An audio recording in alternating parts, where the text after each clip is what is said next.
87%. Yeah, that's the percentage of all real estate agents that get in the business today that'll be gone in 2 years. Let me tell you something. Why is there so much turnover in real estate? Because it isn't easy. And because most people don't know exactly what they need to do to get to the next level. Now look, regardless of whether you're brand new to the industry or you're a team leader, you've got 40 people on your team and you just want to get to the next level. If you're doing 10 transactions a year, you want to get to 25. You're doing 500 transactions a year, you want to get to 1,000. You're at 1,000, you want to get to 10,000. Let me tell you something. You need the right coach. Why? Because Club Wealth is the only coaching company on the planet that will literally guarantee that you will double your income or make at least an extra $100,000 your first year coaching with us, or we will give you 100% of your investment back. This is for people of all levels. Click the link below, sign up for the appropriate tier level, and let's get you a strategy session today. And I promise you, I 100% guarantee you, promise you, that you will walk away with a heart full of gratitude for the time that we took for you, because you got so much value out of that call. Schedule your strategy session today. I promise you'll be glad you did. Sign up for a strategy session at clubwealth.com/strategy session. We are talking teams, artificial intelligence, systems, and more with Club Wealth coach Dawn Sharp of Kansas City. Now, Dawn, tell me again what tier you're in right now.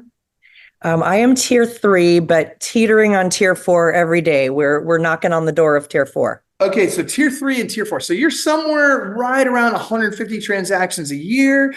You've been growing. You've had a really good last year, which is interesting because a lot of people struggled in 2000 and help me out here. 2000 and what's that? 2023.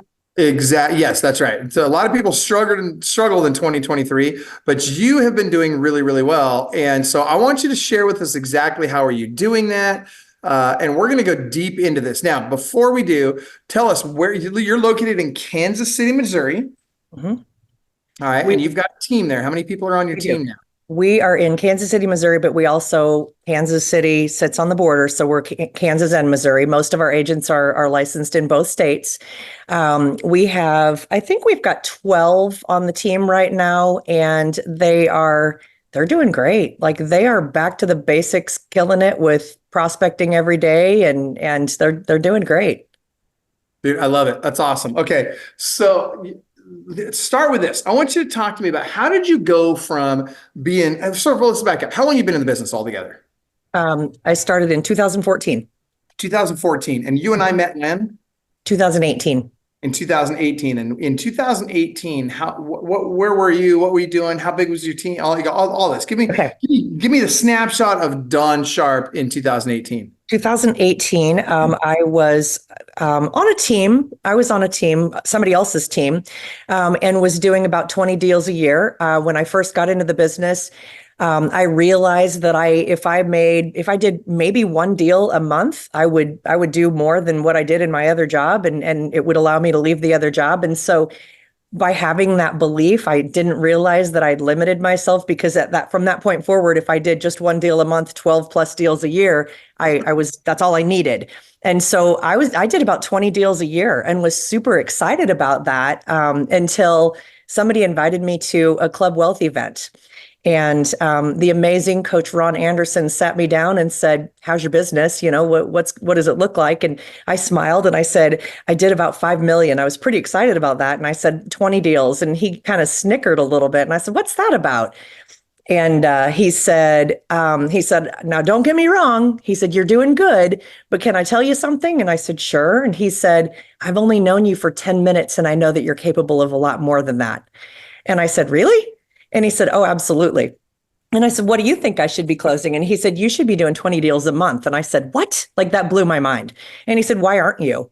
And then I was perplexed. I was like, I don't know. I'd never even thought about it. It didn't even occur to me that I could do that kind of business. That was a long weekend with a whole lot of reflection, and there's kind of a whole backstory behind all that, but I realized he was right and I could do it. I just didn't know how. So, okay. So this, I mean, it's not that long ago. It's 5 years ago. Mhm. So 5 years ago, here you were doing less than 20, we'll call it 20 transactions a year. Mhm. You're on somebody else's team. Mhm. And fast forward 5 years later, you've got a team of your own. You said about 12 people on your team. Mhm. You've Yeah. got, you're closing right around 150 transactions a year. You're sitting pretty to have this coming year, 2024. We're in 2024 now, in January. And as this is being recorded, and you're sitting here in a position to have very, very, I don't even want to say possibly, very probably Mhm. your best year yet. We will. We will. Every year that I've been in business has been my best year. And so, and I realize there's agents all over that, I watch the Facebook posts that say, what are you doing for a side gig? What are you doing, for extra income? And I thought, pick up the phone. Just pick up the phone. And that's what my agents are doing. They don't love it, but they believe it. And they know that if they just do the behaviors, the results are going to follow. So I want to talk about that. Okay, so let's back up. Before we go too deep into that, I want to talk about, there's a lot of people watching today that are on teams that are thinking, wow, maybe I should go start my own team. And Mhm. I'm not a believer that everybody should start a team. Mhm. I want to start there. No. And I'll be honest, if I had my career to do over again, if I had the opportunity to join a great team, and I did, and I could just do my thing and then take the money I make and go invest in real estate with it, I Mhm. don't think I'd build a team again, or at I least, wouldn't either. yeah. I mean, Not that being today. said, well, Yeah. but that being said, once you go down that road, if you're going to build a team, you got to go all in. Like Right. you've got to just be 100%. I almost said a inappropriate colloquialism, but you got to just be all in. You got to be game on. You got to be all in. You got to, put all your chips on the table, because it takes that all-encompassing seas of effort to make a team work. And so I wanted to throw that out there, because anytime we talk about teams now, that being said, I know team members in various parts of the country that are making anywhere from 250 to 400,000, $500,000 a year in net income, and they don't Right. have months where they lose money. And by the way, have you ever lost money in a month as a team leader? Absolutely. Absolutely. I Have mean, I used my coaching money to pay my staff more than once? Absolutely. it happens, right? I mean, that's Occasionally. reality, right? Yeah. And so, and especially, I mean, you look at this winter. I mean, I guarantee there's a lot of people who've gone through that same experience this winter, and Mhm. so, or I should say that, late fall, early winter. Right. All right. So that being said, your team and you understand the importance of the grind and how important it is to just pick up that phone. I was talking to somebody, literally, I was talking to Coach Donnie Morrow just moments ago. You know Donnie really well. Yeah.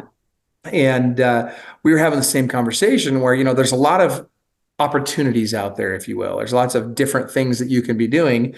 You talked about side hustles, and, or there's switching brokerages or switching teams or changing up, whatever. And you see all these opportunities. And then I think to myself, what's the compelling reason to move? Because the reality is, the things that make the most money are usually boring, right? The place where success is generally found is usually boring. So I Mhm. want you to tell me, what did that look like from 20 to 150 transactions a year? What were the boring things you had to do? How much of it did you have to do? And was there any magic pill? Was there, the magic beans or the unicorn or whatever? Was there something that came along? And obviously, coaching helped. I'm assuming. Absolutely. But other than that, like what were the mechanics of getting from 20 to 150? I think there's a lot of things. There's a lot of pieces involved in it. I mean, number one, it can't go without saying that coaching, because I wouldn't have known even step one had I not been coaching. So that definitely helps.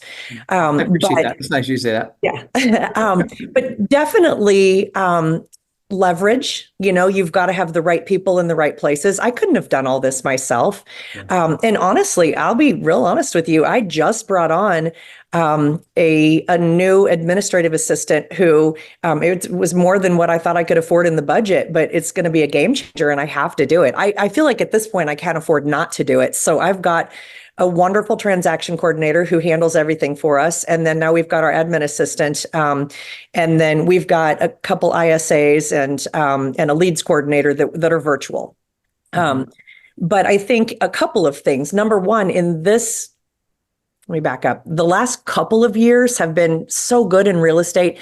You don't even have to have skills. You walk out the door and you're going to trip over buyers and sellers. But that's not the case in 2023. 2023, things changed. When those interest rates started going up and people started saying, oh, I don't really want to buy right now.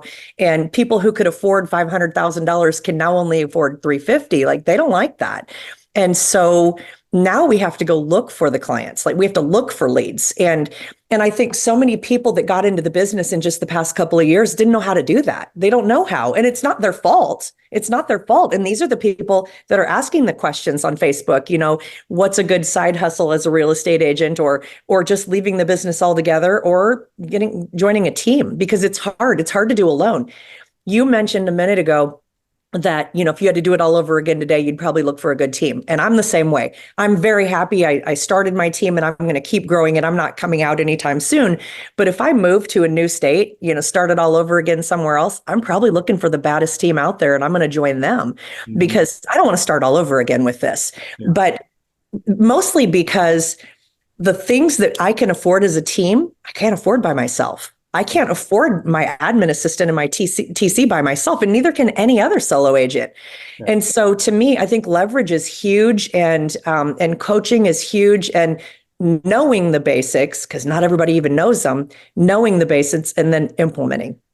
Yeah, no, I agree. So we're going to get into that. I want to talk to you about some of the basics, the fundamentals, if you will, the things that really were the foundation for your success. Before we do, those of you that are watching, I'd like to see your questions for Dawn. First of all, where are you guys located? I'm curious where our viewers are right now. They're all over the world, I'm assuming, but predominantly in the US and Canada. So I would love it if you guys would type into the comments below where you're located and any questions that you have for Dawn or for me. Now, Dawn, I want to know fundamentally, you talk about the basics and the importance of implementing the basics. What are they? What are the things that you do every day? What does Dawn Sharp's day look like? Well, I mean, we all get up and have our morning routine, whatever that is. But by the time we get to the office, and I'm usually there, I know this is going to pain you, Michael, but I'm there about 7:45. So you're 7:30 to 7:45. 7:30 to 7:45. And I have about a 30-minute drive to get there. So anyway, but once I get to the office, I'm getting things set up and ready to go. And we just start lead generating immediately, like 8 a.m. If you're going to call, mostly expireds, I want to start with early, because we get the new expireds, and I'd rather be the first one instead of the 41st one to call that day. And so everybody on the team has a schedule that our mornings look very similar to each other. We start out our mornings with lead generation, and that's prospecting for new business, people that we have not spoken to before. And most of us are 2 to 3 hours doing that, kind of depending on their goals. Their goals are different than mine. And I don't push everybody to do my goals. They all have their own goals. And then we have approximately an hour or more set aside for follow-up, because we know the fortune's in the follow-up if you're not following up with those people. And in order to do that, you have to really, really have a good system in place. You have to have good systems, because if I've got a database of probably, I want to say 30,000 people approximately. Each of the ponds? Well, this is the whole database. Whole database. Okay. All right. And then we have a couple of different ponds. We have a buyer's pond and a seller's pond. And we have one pond, we call it the gold mine pond. And we just throw buyers in there that nobody else got to get turned around. And so all the agents say every day they're fishing in the ponds, but they all get their own new leads, and they start every morning. And we have a system in place that says you're going to start prospecting in your own portal for the leads that you've not contacted yet. And then if you haven't met your goals that day, then you go into a pond and you start prospecting in a pond. Then when you've met your contact goals, I mean, we do track dials, just because I want the newer agents to recognize that sometimes it takes 100 dials to get to 10 people to answer the phone.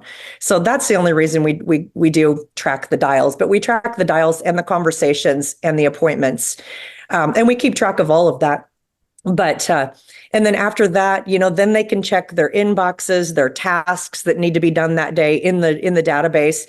And then, whatever's left, they have the rest of the day to go out on their own. But when they're doing this every single day, the rest of the day usually looks like appointments, or they can go out and look at houses and, just kind of check out the market. Okay, so let's back up. So I want to go back into this prospecting time first and foremost. All right. So a lot of people, and I say a lot of people, there's a contingent of people out there that say, well, if you're a good enough agent, all you need is your sphere of influence. You don't have to prospect for new business. What would you say to an agent that says that? I mean, that's really awesome. But I don't think that's always going to work. I think you need both. You need a balance of both. I think it's really important that you know how to lead generate and get new business. And it's equally as important that you maintain and manage relationships with all of your sphere of influence and past clients. And we actually have letter groups. And so last week we called everybody that we knew that was a past client or sphere of influence whose last name started with an A or a W. And this week is B and E. And that's how we keep track of it. And if you do the letter groups 2 at a time, it takes 13 weeks, which happens to be a quarter of the year. Yeah. So, yeah, so that's how we do it. Dude, that's awesome. See, I love where you're headed with this. I mean, look, the fact of the matter is activity begets activity, right? Success begets success. And I agree with you. I think sphere of influence is great. And I want people to get more business out of their sphere of influence. But the reality is it's not enough nowadays, right? No, you need both. You need both. And Yeah. and I feel like my team, we've relied too heavily on lead generation and online business and marketing. And I feel like we kind of fall short in going back and taking good care of our past clients and sphere. And so we're working harder on that this year. And in fact, which is why we've got a pole in the middle of our office. It's kind of a horseshoe shape, and it's a square pole. It's a very large square pole. I suppose it's a support beam. But on every side of that now, Autumn, our admin, goes and she puts the letters of the week on there. Okay. So that anybody can look out their office windows at any point and see that, oh, this is B and E this week. So jokingly, they said last week it was A and W root beers, and this week it's breaking and entering. It's funny. I literally thought the same thing when you said that. I was going to say something. That's so funny. Yeah. Okay. So, here's again, what you've decided is, look, it's not either or. It's not, either I'm going to do my sphere of influence or I'm going to generate leads in other ways. It's both and I agree with you 100%. Yeah. Yeah. Before we go too far forward, I have a question here from Jolene Martins. Jolene says, what steps do you take to ensure transparency and trust with the clients that you represent? Ah. Great question, Jolene. And by the way, Jolene, type into the chat there where I'm curious, the comments there. I'm curious where you're from, Jolene. But yeah, Don, what do you do? What are you doing to ensure transparency and trust with the clients you represent? I mean, I don't really know exactly. I think that we're just honest people to begin with. And so I don't know. I think for me, I think that's going to be different with everybody. But for me, you don't have to know me very long to know that I am what I am. And I'm going to say what I think. And I'm going to be very transparent with people. I don't know. Just do what you say. If you say you're going to do something, you darn well better do it. Yeah. And people recognize that.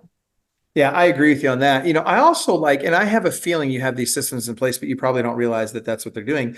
As an example, I have a feeling that, you have a follow-up system in place so that on a regular basis, I would assume probably once a week, you're making sure every single one of your sellers is called and they're told, hey, this is what happened last week. This is how many showings we had. This is what's going on. We've either had offers or haven't had offers. Here's, I mean, that's the kind of thing. And then on a listing appointment, I know you follow a checklist on your listing appointments. And because you're following a checklist, you're making sure you cover every single checklist item, which means you're setting proper expectations. And that, again, builds trust. And so, Jolene, my answer to that question would be everything we do should follow the BROT model, right? BROT, which stands for building relationships on trust. I often say that people don't need to know, like, and trust you. They just need to trust you. And if they'll trust you, then the easiest way to get them to trust you is by doing like what Don said, just do what you say you're going to do. And so great question. I appreciate that question. All right, Don, let's come back to the daily habits that you and your team have. What are you guys doing for culture on your team? I know you guys have a great culture on your team. You have, people who have been on your team for a long time. You have people that are always wanting to join your team. What is fostering that culture? I think, again, that's a couple things. Number one, I don't make anybody come to the office, but we highly encourage it. We highly encourage it. The people that are sitting in the office, they do more work. They're on task more. The camaraderie, seeing other people doing the same thing, it feels more like a real job. I think a lot of real estate agents can sit on their couch and wonder why they can't get any business, but they're not doing the activities that need to be done. I think that's really important. We do client activities 4 times a year, but we also do team activities 4 times a year.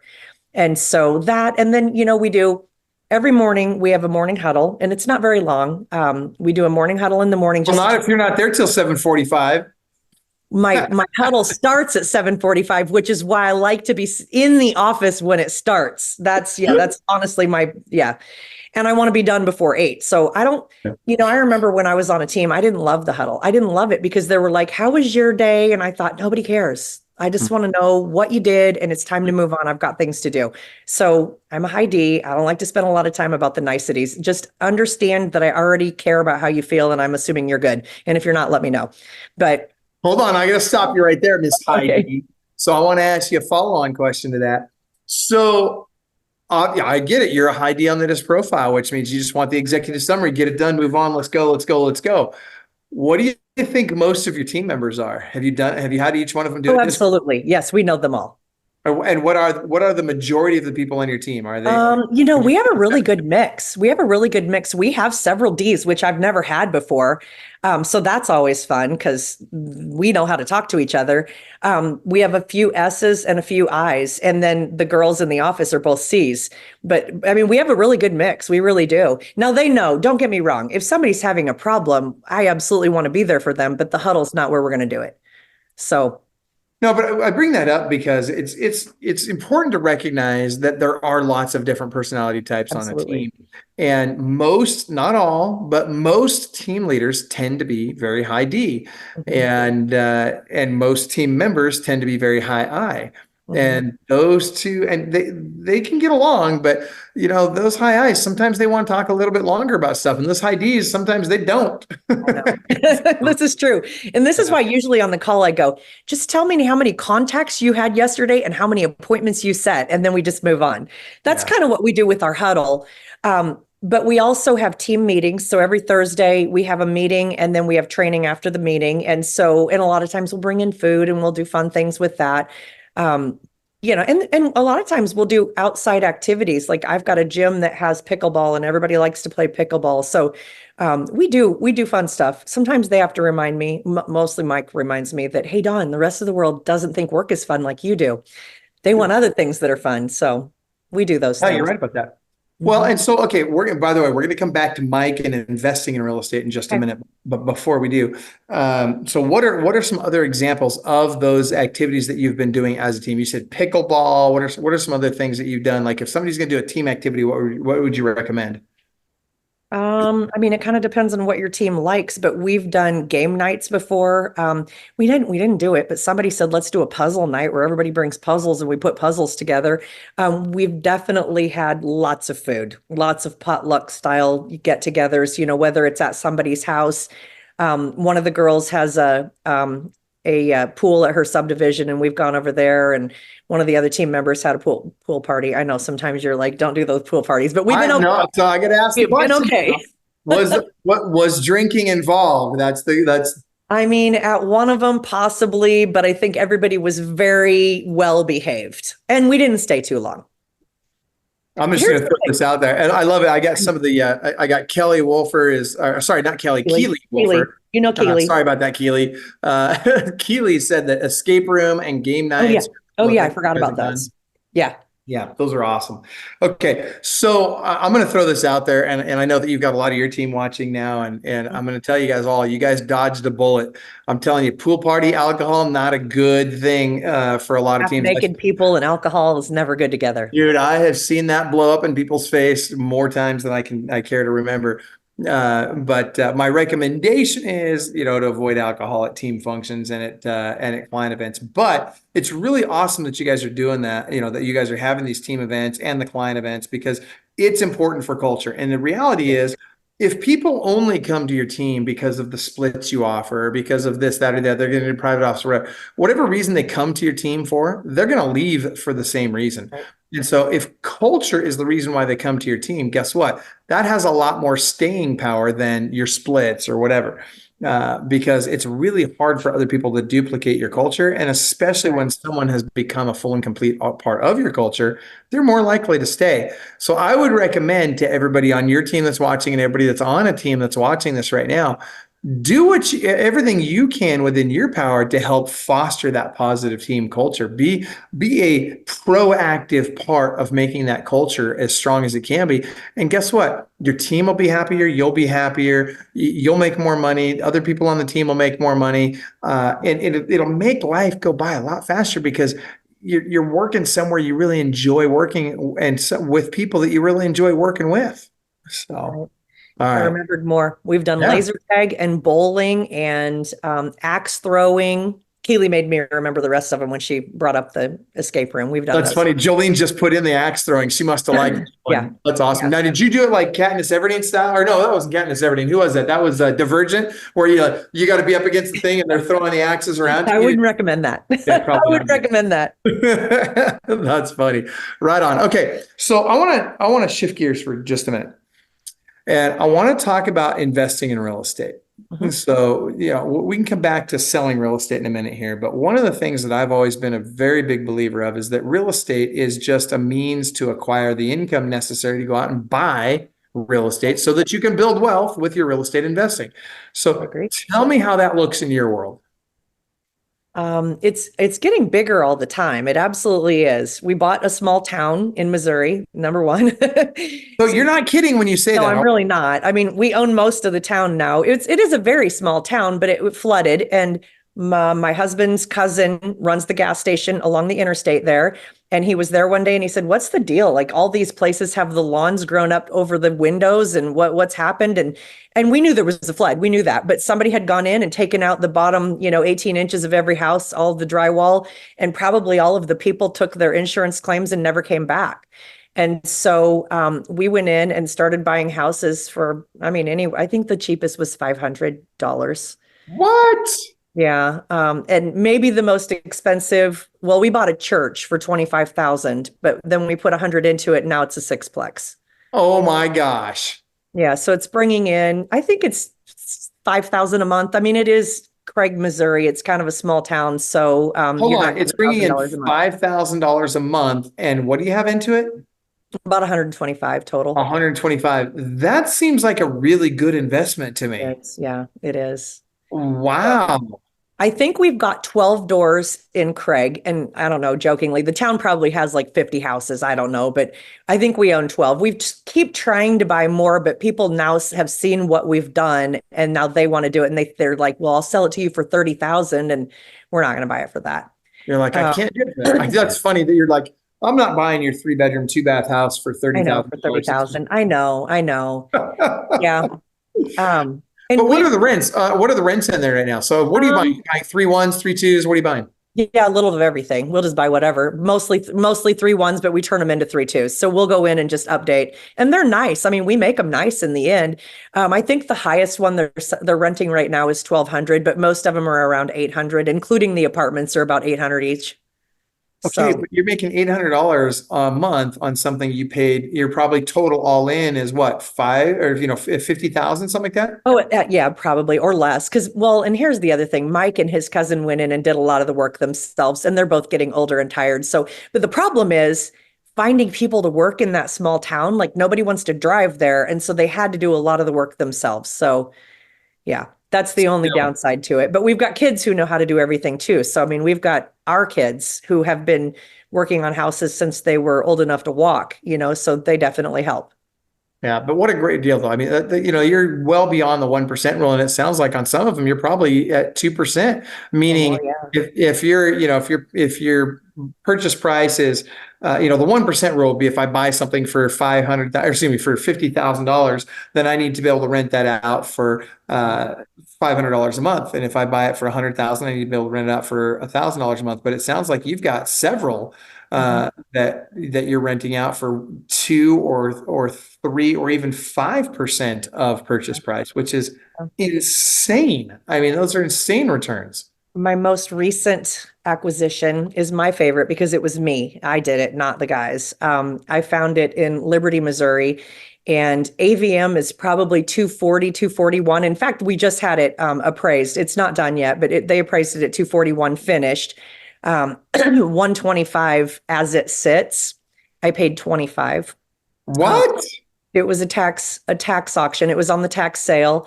And instead of waiting for the tax day, which I've never done one of those before, I'm not opposed to that, but I know somebody would have paid $100,000 for that house at the tax auction. But I went and used my super sleuth real estate skills and found the owner. And I went to them and said, hey, was very empathetic. I felt like I was helping them. Like if they'd have waited a week and a half, that they have nothing and the house was going to just be sold on the tax sale. Yep. But I went to them and said, here's the deal. I said, are you going to try to get it? Do you have the money? And they said, no, we'd like to, but we don't have it. And I said, well, I'll make a deal. I said, I'm going to buy the house at the tax sale, but if you guys are willing to sell it to me today, I'll give you $25,000. Maybe it was $20,000. I don't remember. Nonetheless, and I'll pay the taxes for you. And they weren't. And how much were the taxes? 5,000. So I think I think I bought it for 20 and paid 5,000 in the taxes. And it was filled to the rim, kind of hoarder style, but brand new stuff, all kinds of brand new stuff in boxes. So then I had a kid walking down the street come over and say, hey, can I go through that stuff? And I said, sure. And he buys things from people. And I said, are you going to touch everything in the house? And he said, yeah, pretty much. And I said, would you mind putting the stuff in the dumpster that you don't want? So he paid me to clean the house out. I just let him keep stuff. Oh my gosh. Yeah. And we're probably going to rent that one for $1,800 to $2,000. Dude, that is crazy to me. I gotta tell you, that is a great deal. Mike is in the chat, by the way, saying, man, that's freaking awesome. Jerome Cheeks is like, boss moves. That is, really, watch this. I'm going to try something new, by the way, on this Zoom. I haven't done this yet, but I'm going to see if I can set a side by side here. Let's see how this works. Look at this. This could be very interesting. Let's see if it works. Oh my gosh. And we just all of a sudden we're in the same room together. How cool is that? All right. Okay, wait, I'm not here though. Oh, there I am. Okay. No, you're there. You're there. How cool is that? I've never seen that before. It's a new feature on Zoom. I just thought I'd test out. All right. So first of all, yeah, those are boss moves. And I think that's fantastic. Let's see. Stacy is saying that's correct. You paid 20 for the house and 5,000 in taxes. Now I tried that as well on a property in Eastern Washington, and we just barely missed it. They cured their taxes a half hour before we were working out this deal with them. They decided, nah, we're just gonna do it ourselves. I'm like, all right, fine, whatever. Well, so tax liens are a great option. What's that? Is they weren't living in it. So that was the key with this one. And even if they were living in it, I think I would have said, I can rent it back to you. Well, and that's the thing is, there's lots of ways to capitalize on that opportunity, right? Whether you end up buying the house and renting it to somebody else, you can rent it right back to that owner. I think we're going to see a lot more opportunities like that in 2024 than we even did in 2023. And the reason is a lot of people kind of hung on, but are kind of, struggling right now. And what's really cool is interest rates are coming back down. 2024 is going to be a great year. Yeah, especially for real estate agents that, that were kind of, let's say there's a lot of real estate agents that have gotten out of the business, right? It's very reminiscent of 2006 to 2008, right? In 2006, the average agent was doing 4.5 transactions per year. By 2000, and then all of a sudden, what happened? The Great Recession came along. A lot of agents got out of the business. Transaction count came down, right? What's happened in the last year? In 2023, interest rates went up. Transaction count went down by 26 to 32%. A lot of agents got out of the business, and probably more even than in the Great Recession. Oh, I think so. And then by 2008, what happened? The number of transactions per agent went up to 8.8 transactions per agent per year. It's just skyrocketed. And I think the same thing's happening in 2024. And interest rates are going to be even lower, which is going to create even more activity. I think it's a perfect storm. I do too. And what's really cool though, and I tell my team this every day, the fact that they're building their pipelines right now, when this finally busts loose, and we try to get people to buy now. Don't wait for those interest rates to go down. Oh my gosh, you might wait, a couple months to save 1% on your interest rate, but you're going to spend 10% more on your house or more. Yeah, that's just it. And so waiting is not the right answer. And so at the end of the day, this is not only the time to buy, this is absolutely the time to be putting your foot on the gas in terms of selling, real estate as a real estate agent. And so this is, it's not going to get any better than this. If you're waiting for it to get better, you're in la la land. It's just not going to happen. So I would agree. Okay, so let's come back to some of these basics. What are some other things agents can do right now to grow their business? if you've got a well, first of all, you better have a database. I hate it. I sometimes get people new coaching and they're like, I say, what do you use for a database? I have a spreadsheet, or it's in my phone, or it's in Dotloop. Like, that is not a database. You must have a database, and you must use it, and you must feed it every single day, and you must cultivate it. I think the database is the business, and just keeping up with people, and being on social media, and being part of groups and talking to people and keeping up with your SOI. I think all of those are super important. Okay, so talk to us about the CRM. What CRM are you guys using? We use Sierra Interactive. Sierra, great CRM, good stuff. And you're also, let's talk some AI real quick, because you're also using Clubwell's AI product. Oh my God. Tell us about that. And so, shameless plug. As you guys know, I own Club Wealth Coaching and Consulting. We also have, as part of our company, an AI company and a technology company. So the AI that we're using, we have text AI, which is called Black Hat, and then we've got voice AI, which is called Perfect ISA. So Dawn, you've been messing around with this here last, 30, 60 days. How's it done for you? I have. I actually have done 3 different things with you guys. The first one was live ISAs. The second one is more like a chatbot, kind of a, AI that way. And actually, that one, I get a lot of people talking in response, and I can get them communicating in there. And then I just pull them back into, because it's not in Sierra, but I pull them back into Sierra and I get the conversation going in there. So that's good. But my favorite is the voice AI. Chris is wonderful. Chris calls on my behalf, and about half the time she says she's a digital agent with the Sharp Homes real estate team. And the other half of the time she doesn't mention it, but I don't think it matters. First of all, I don't know if people even know what that means. Like, I think people hear it and they keep talking to her. If somebody said that to me, I'm a digital agent from this company, I think I would go, wait, what? I don't know. I don't know if I would talk to them the same, but people do. They talk to them just like they're real. I think I had 14 connections over the last couple of months with Chris, the AI chat lady. I'm good with that. Well, I did the math on it. Had you been paying, so we just today made it available to other agents, and I did the math on it. If you were paying what we're going to be charging everybody else, then you would have paid less for the seller connections. This is live transfers with sellers. You would have paid $75 or less per live transfer. Which is insane with sellers. And the buy side is even less. The buy side is even more affordable. But the thing is, what's really fun, and I've been listening to some of the calls. In fact, I'm going to say these are on fire. Let me just tell you, look at that. We're going to be on fire now, Dawn. But these things are on fire. And why do I say that? Because literally these are I know, right? It's I'm just playing around with it. It's just fun. I don't know. I don't know why I keep doing the backgrounds. It's just fun. But here's the deal. These things are on fire in terms of literally the AI will not give up. Like, I remember one conversation in particular where the consumer said, no, AI keeps going. Consumer says no again. AI keeps going. Consumer says no again. AI keeps at it. Consumer finally says, oh yeah, well, now that you put it that way, that kind of makes sense. And I am interested in doing that. So I am interested in getting value on my house. So yeah, I'd love to talk with Don. Why don't you go ahead and transfer me? And it transfers the calls. And what's interesting is your team didn't even answer the freaking call. Do you remember this call? It's only me. It was only me. And the problem was, what's funny though is she left a message because you guys didn't answer the call. She was so convinced by that point. She's like, oh my gosh, I want to talk to Dawn. And she left a message. You guys didn't end up getting a hold of her? Yeah. I don't remember exactly which lead it was, but I'm sure yes, we did follow up. So cool. In the beginning, the phone calls were coming into like just my general seller number, and it was marking it as spam, and my phone was shutting it off every single time. So I ultimately ended up getting another number for Sierra, and I just named it AI Chris. Perfect. So when that call comes in, I'm like, oh, I got to take this no matter what I'm doing. So perfect.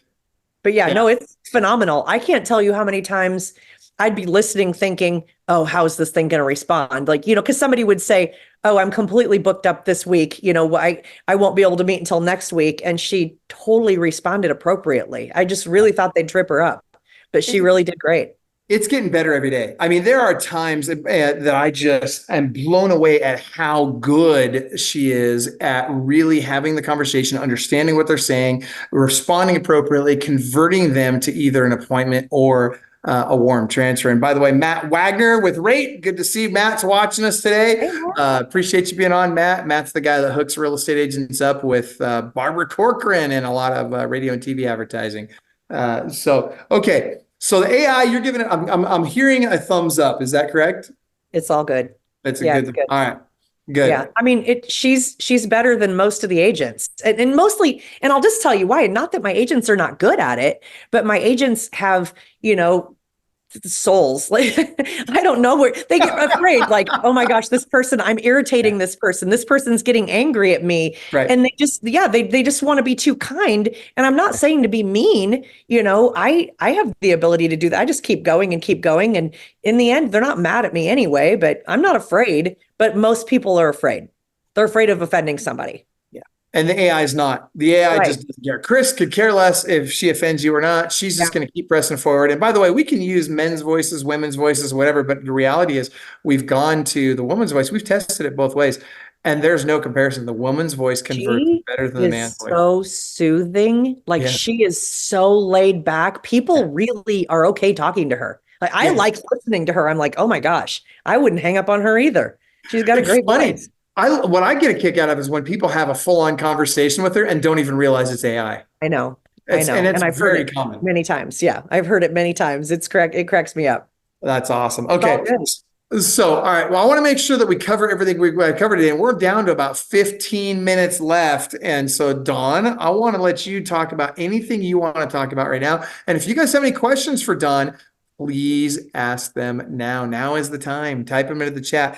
And I super appreciate that, Matt. Matt says, when I see two rock stars like Dawn and Michael talking, I stop, look, and listen. Keep bringing it. By the way, this is really me and not AI. That's funny. I love it. That's funny. That's hilarious.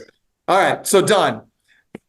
One of the things that you had sent to me in your email about things we could talk about today was our top 3 lead sources. Mm-hmm. And so we just got all of our numbers in and made sure everything was good for 2023. And we've got an ROI spreadsheet, so we know exactly how much we've spent on every deal. Right now, my biggest and best lead source is Google LSA. Dude, Oh, I told people this morning, I thought that was the best lead source on the planet is. right now. Do you know what my return on my investment is? I can only For imagine. every $1 we spend, we make $29. Oh my gosh. Are you kidding me? No, $29 Holy cow. for every $1 we spend. Like, what is that even in a percentage? I don't even know that kind of math. 29 to 1 ROI. I mean, that's ridiculous. I mean, first of all, 3 is acceptable. Mhm. 10 or 12 is unbelievable. 29? Yeah, That's $29. insanity. Yep. So that's Okay. the very best. Okay, I want to stop you right there before we go to Okay. the other 2 lead sources. So the first time you heard about Google LSA, correct me if I'm wrong, was it at the Club Wealth event? Was it at Listing Agent Bootcamp or one of our events? Yeah, this is where I hear everything. Yeah. So for those of you that aren't already signed up, go to clubwealth.com, and at the top of the page, there's a link. You can sign up for Listing Agent Bootcamp. I got to tell you right now, guys, it is there. Imagine a room with 60 really high producing agents. Well, first of all, there's 400 agents in the room. Right. Average production is about 200 transactions per year per agent. But imagine that there's 60 different classes taught by 60 of these agents, some of the top producers amongst them, on the things that they're doing that's working really, really, really well, right? And Mike, your husband, Mike, just typed in the chat. He's like, "We need to dump in 100,000 right now." I love it. That's hilarious. Don't ever let him go to Vegas. He terrifies me. I don't let him spend the money either. He does not keep the checkbook or the credit card. Probably a good thing. Probably a good thing. All right. But that being said, imagine going to this event and you get to learn all these things like Google LSA from people like Nicole Goudet, who teaches our GLSA class, or Mark Standridge, who teaches our massive open houses class. Dawn teaches classes there. Guys, you need to get to that event. So Dawn, number 1 lead source is Google LSA. And Autumn just typed in the chat. She's like, technically it is 2,792.5% ROI. According to the spreadsheet. That's That's ridiculous. crazy. Yeah. That's crazy. Yeah. Yeah. So what are your other two? What's So number the two and three? second one is, well, through Club Wealth, it's leads like candy. So that's Yeah. cash offer seller leads. I love that one. That one is probably, I think it's Autumn can tell me if I'm wrong because she's the one who does my spreadsheet, but it's like $6.90, 6.50, something like that, per every dollar. Okay, now And hold on. Don't go to the next one yet. I want okay. you, I want to talk about this one for a second. So first of all, leadslikecandy.com. That's where you guys go to get that one. Yeah, Matt's actually not in your corner, Mike. He's just saying he's going to send you to someone who can help you with that problem. It's not that he's going to. So that being said, when it comes to these numbers, I hear a lot of people saying things like, well, why wouldn't I just take all of my budget and move it to GLSA if it's getting me 29% ROI, or it's, 29 to 1 ROI versus leaving some of it in leads like candy that's only getting me 6 ROI. Why would I do that? Mhm. And by the way, I believe that you should do that. I think you should, Yeah. diversify your lead flow, but I want to hear why you think that's Well, I important. think that's the most important thing that you said right there, diversify. Like I talk to so many people who say, we spend $12,000 a month on Zillow. And I'm like, oh my gosh, like happy Zillow's working for you, but that's a lot of money. And a lot of people say, well, they've got lenders helping. And so when they do their ROI, they don't count the money that the lender put in. But I said, you got to remember that you have to count the money the lender put in too, because if the lender wasn't doing it, you'd have to do it to get the same number. So, but I think diversification is probably the most important thing. But Google LSA is one that I'm a little mystified by. I just set my budget at 3 million a month, literally 3 million a Hoping month. that they don't actually spend it. Well, if they do, I'm going to be converting like crazy and I'll get a quick loan until we can close, There you go. But that's what Google LSA is the only one that, there's things you can do to make it better. And I've taken classes. I did the boot camp in Seattle with Nicole's, and it was great. And I learned all kinds of great things. And actually now I'm just paying her to do it for me. But you had to get it set up first. And that's really yeah, what the Done With You workshop was about, was, coming in and spending a day. And it takes, on that day, we take about 8 hours to go through and do everything that needs to be done to set up your GLSA. And it does take a lot of work, and it doesn't, it's not easy. And Matt, Matt was asking in the comments, he says, what are the smartest things you guys are all doing on Google? And the reality, Matt, is that it's not just one thing. There's a lot of little teeny tiny nuances that you kind of got to dial in your profile. And if somebody's already gone in and messed with your profile, there's probably a lot that's got to be unwound and done over again in order to get the traction that you want to get on GLSA. And by the way, that was somebody else had asked a question. Danthika asked, what was the first one? Google. And it's not just Google. Google, you would associate with pay-per-click or whatever. This is different. This is Google local service ads. Okay. So this is you literally paying for advertising on Google in a specific segment. So when somebody goes in and they're searching for the best realtor in Kansas City, Dawn, her goal is to show up number 1, number 2, or number 3.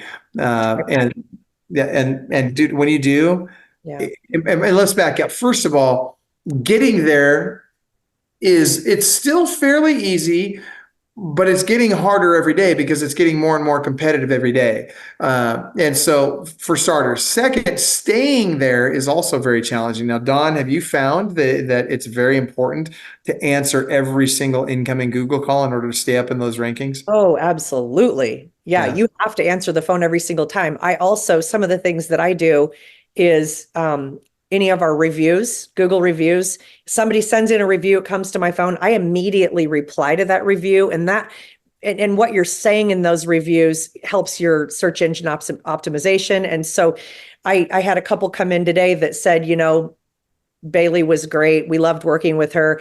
And it was kind of vague. And so I went back and said, I'm so happy that Bailey was, you're the agent that you were matched up with the Sharp Homes real estate team to helping you buy your home in Kansas City. Like I'm saying words in there that people are searching. And that's important because if your person, if the person doesn't leave that in their review, I can at least go back and put it in my reply. and Yes. replying to every one of them and getting as many Google reviews as you can. That's really important. If you end up in the tri-pack and I'm in there as, even if I'm number one and the person below me has 500 reviews and I only have 100, chances of them going to that other person, it's high. And you want Yeah. to make sure that they're 5-star reviews. We ask everybody many times throughout a transaction. And I've even had people who haven't bought with us, but they still know us as people. They know that people can trust us to help them buy or sell a house. So that's So, okay, key. we've got, first of all, yes. And by the way, we've got some great questions. Cynthia asks, how long did it take you to get that traction from Google local service ads? It depends on where you're at in the country. So my daughter, Bethany, is in small town, Nebraska City, Nebraska, and she went in and nobody else is doing it in her area. So she's number one and stays there the whole time because the other agents aren't really local. There's agents from Omaha and Lincoln that are showing up, but she is in Nebraska City. So I think it just depends on how strong the other agents in your area are. Kansas City has really strong agents. My old brokerage has really intelligent people who are out there doing all of the things they're supposed to be doing. They have great training. And so I'm fighting with them all the time to try to stay on top. But Yeah. you can also use Google as like a social media where you post and you do things and put photos on there, and people will go there and see that and engage with you. Google, here's the thing. Google's gotten, I mean, first of all, Google's always been very smart. I mean, they're the behemoth, right? But they've gotten really smart about the real estate industry. They are coming after Zillow. They see all this money and they're going to go grab some of it. And so what's going to happen is I think Zillow reviews don't get me wrong. I'm not saying it's, those weren't important back in the day. I'm just saying there's not going to be anything more important than Google reviews in terms of reviews, online reviews. That's going to be the place you need to have the reviews in the future. And by the way, I like the way that Mike put it in talking about diversifying your lead flow. He says, just like investing in houses, you got to be looking at multiple sources of info so you don't get sucked into a crud hole and lose your behind. Things are always changing. I love that the official, I think crud hole is an official real estate term, in fact. Yeah, I'm pretty sure of it. I was So, going to say something else go about ahead. Google. Now I don't remember. Okay. So Matt's got another question. How are you overcoming Google taking reviews away from you? I haven't had them do that. I've heard people complain about it, but I haven't had it. One of the things that I think Google's in the business of information. And when I get an LSA lead, I will go in immediately and I'll give it a name and I'll give it an email and I'll give it a phone number, even if I never look at it in Google LSA again, because I put it in my Sierra, in my CRM. I never go back and call them from the Google portal anymore, but I give Google all the information they want. I just feel like that's what they want. And so I don't know, that may be just me thinking I'm doing something good. I don't know. No, you're absolutely right about that. By the way, Bethany, let's back up. Matt, one of the other things that I would say to that question is the best way to avoid or to overcome getting Google reviews taken away from you is just to don't do stupid stuff that causes them to get taken away to begin with. Now, what are some Make sure they're legit. Yeah, right. They've got to be legit reviews, right? Don't make them. They shouldn't all be from the same IP address. That's going to get them removed. And you don't want to see a million of them go up in the same day, right? You want to spread them out. So if you're asking your team to do reviews, don't have them all do it in the same day. If you're asking your clients to do reviews, spread that out so it's a little bit more consistent over a longer period of time instead of all of a sudden one day I got 30 reviews and I haven't had a review in 6 months. Right. We did that once. We did break Google one day because we Yeah. did that. We did a contest and we messed it up. And that's what'll happen. Yeah. And so again, you got to spread those out. Now, Bethany Brindley said, and by the way, guys, when you're typing in, I'd love to have you type in where you're from also. But Bethany says that she had leads right away with Google. That's Cynthia, who I was talking about. That's my daughter. oh, there we go. Oh, right on. Yeah. All right. And Cynthia is asking, how many reviews are you entering on a month? For Yeah, us, ballpark? however many closings, probably 20-ish. Yeah. So 20 reviews a month is not going to get you banned. Let me rephrase. If you're ramping up to that, if all of a sudden you've got nothing and then, one day you've got 20 reviews, you're going to see some stuff disappear. So Now we do have all of our new agents. They have to get 10 reviews to sell themselves and get themselves on the team, so we do have them do that. So sometimes we get 8 or 10 reviews in a day or two, but they put them all up. So we're doing okay. Yeah, and I agree with you on that. We do the same thing in our office when we hire somebody. Hey, look, if you're going to be in sales with us, you'd better be able to go out and sell a free review. If you can't get somebody to do a review for you and it doesn't cost anything, dude, it's like, how good are you going to be at selling real estate? Probably not very, I right? agree. Yeah. So no, and I'll tell you, we had one of our clients here. This was it year before last. One of the things that she did, and Cynthia, I'm throwing this out for you, especially because it sounds like you're anxious to go out and get some reviews. One of the things she did, so she made a commitment. She wanted to have 500 reviews on Google. So she went out and she had her business cards adapted so that there was a QR code on her business card on the backside of her business card. And she would go to the supermarket or any shopping center or whatever, and she'd run into somebody and she'd have a nice conversation and say, "Hey, by the way, would you mind giving me a review?" People she didn't even know before.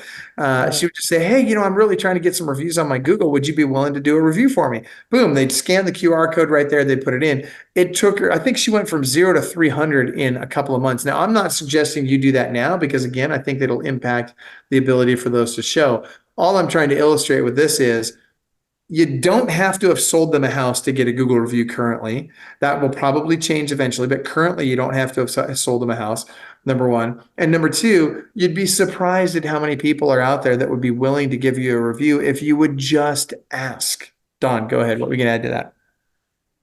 Me? Yeah, it looked like you were going to add something to that. No. I was just thinking about the question I was going to ask you in the last 1 minute. And that's where I was just going to go. We are literally 1 minute away. So Don, you get the final question. Go ahead.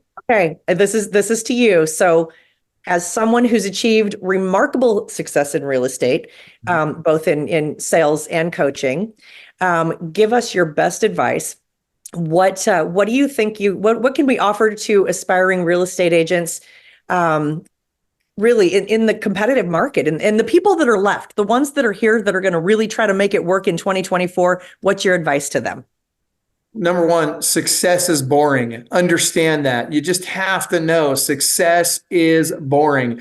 And to the extent that you're willing to do the boring stuff, guess what? The success will follow. And that really means making your calls every day. You've got to get in there for 4 hours a day. You got to be making your lead generation, lead follow-up, and lead conversion calls. Whether you're working your sphere of influence or doing social media or all the other stuff you can do, open houses, there's a million things you can do. But at the end of the day, you got to be willing to pick up the phone and have conversations with human beings. That's what you got to do. And then I would also suggest, and I mean, this is going to sound like a shameless plug, but get a coach, right? And I'd love for it to be Club Wealth, but even if it's not Club Wealth, get a freaking coach. You need somebody who's been where you want to go that can guide you through every step of the process. And I would suggest that as you're looking at coaches, I would never take advice from anybody who's sold less real estate than you want to sell. So that said, Don, if people want to get a hold of you, how would they reach you? You want me to give you my phone number or whatever? Well, I mean, there's going to be people on that are watching this that either want to buy or sell with you, or that want to talk to you about real estate, other real estate. I'm going to tell you, Google my name. Google Don Sharp, Kansas City. I love it. That's fantastic. And I'm so glad that you said what you said, because on my morning huddle this morning, I was thinking, I really need Michael to tell my team success is not sexy. I mean, what you got to do to get there, it's not. And so I'm glad you said that. And if you look at my Facebook page today, you'll see the one post that I made today was my team taking advantage of the snowy day, and they all joined in Zoom like the Brady Bunch, and we all made phone calls together. And well, hold on, if you give me 1 second, I'll just look on my stat tracker, how many appointments we set today. I love it. You're using the Club Wealth stat tracker, baby. I love it. 3, 4, 5, 6, 7. 7 appointments set today. So, dude, see, that's what I'm talking about. You see, the consistency is where it's at. I look at, I just did a episode with Austin here this morning, a Club Wealth TV episode this morning. And we were talking about, how is it that he's listed 200 homes and 200, I think it's just over 220 homes in his first 2 years. How do you do that? And he said the same thing. It's just consistency, Dad. I just show up every day. I just do my thing every day. I make my calls every day. And the results follow. And his pipeline, like yours, is getting bigger and bigger and bigger and bigger every day because of that consistency. So guys, I hope if you get a chance, you'll reach out to Club Wealth coach Don Sharp, who, as we discussed, is really doing a really nice job in Kansas City, Missouri, just crushing it over there. And she's also done a great job, not just in selling real estate, but investing in real estate. And guys, selling real estate is about building income, and that income is then used to build wealth. And so if you really want to get out of the rat race, if you really want to get to a point where you can retire wealthy, you're going to have to own real estate. So yeah, Mike, there's no magic bullets. That's right. So Don, thank you so much. It's such a pleasure to see you today and to have you do this with us. And do you have any parting words before we close out? Thanks for having me, Michael. I really appreciate it. I do have one thing. Don't call my Google LSA number, because then I'll have to pay for that lead. So just look for me organically and click anywhere. My phone number is everywhere. So I love it. That's awesome. It's a good point. All right, guys, have an awesome day, everybody. And remember, look, I always tell people to remember they're world class, but I also want you to remember this, guys. What one man or woman can do, another can do. another can do. So, and I want you to really let that sink in, right? If Don can do it, you can do it. If I can do it, you can do it. If Austin can do it, you can do it. What one man or woman can do, another can do. So get out there and go do it. Have a great day, everybody. Bye. And by the way, show Don some love in the comments, guys. Thank you. Take care, Don. Thank you. See ya. 87%. Yeah, that's the percentage of all real estate agents that get in the business today that'll be gone in 2 years. Let me tell you something. Why is there so much turnover in real estate? Because it isn't easy. And because most people don't know exactly what they need to do to get to the next level. Now look, regardless of whether you're brand new to the industry or you're a team leader, you've got 40 people on your team and you just want to get to the next level. If you're doing 10 transactions a year, you want to get to 25. You're doing 500 transactions a year, you want to get to 1,000. You're at 1,000, you want to get to 10,000. Let me tell you something. You need the right coach. Why? Because Club Wealth is the only coaching company on the planet that will literally guarantee that you will double your income or make at least an extra $100,000 your first year coaching with us, or we will give you 100% of your investment back. This is for people of all levels. Click the link below, sign up for the appropriate tier level, and let's get you a strategy session today. And I promise you, I 100% guarantee you, promise you, that you will walk away with a heart full of gratitude for the time that we took for you, because you got so much value out of that call. Schedule your strategy session today. I promise you'll be glad you did. Sign up for a strategy session at clubwealth.com/strategy session.